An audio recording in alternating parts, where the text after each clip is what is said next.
A question that often comes is, if I have enough data, like big data, do I really need more than a correlation to make a decision? Let's figure it out. In the case that we have a lot of data, again, the realm of big data, many people think that causation relationships are not important anymore. You can definitely prove that there is a relationship between variable A and variable B, so why would you try to find out what is the mechanism? The answer resides on the fact that, can you make decisions based on that? Can you have really an impact based on that? And there are two main aspects that you have to pay attention in this scenario. The first one is that the correlation needs to have a seasonal component, meaning that you are always having this correlation over time.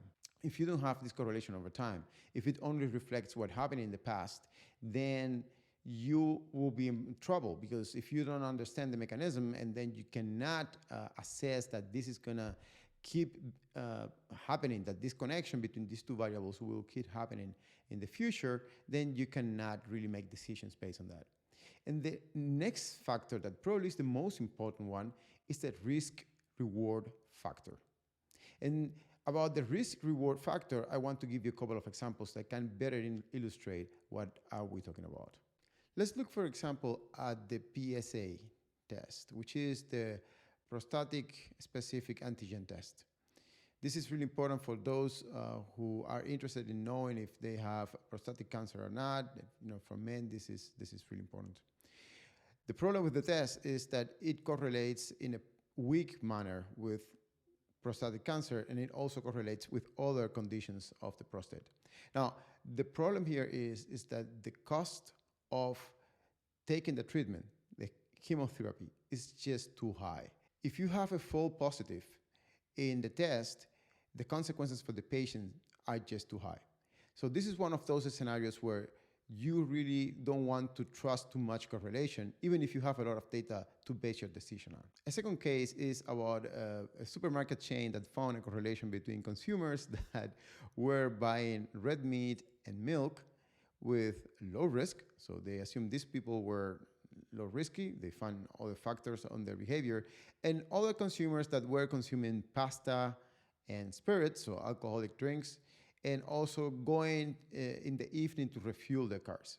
And for this last category of customers, they found that they had a really high profile risk. One could immediately say, well, the risk reward is really low, so we could sell insurance to those customers that buy the meat and drink the milk, and we can regulate the amount of car insurance depending on this buying behavior, because we know those who buy pasta and liquor, they might, they tend to have a higher risk profile. But here's the problem. Even if in this particular case would be relatively easy to assess where the higher risk is, and the cost of doing the investment would have been low in this marketing campaign, because the potential returns would have been big, there's another factor that had to be taken into consideration, which is the brand cost. So if this practice would have been exposed, this would have damaged the supermarket. I think in the end, they didn't actually use this correlation to make a decision.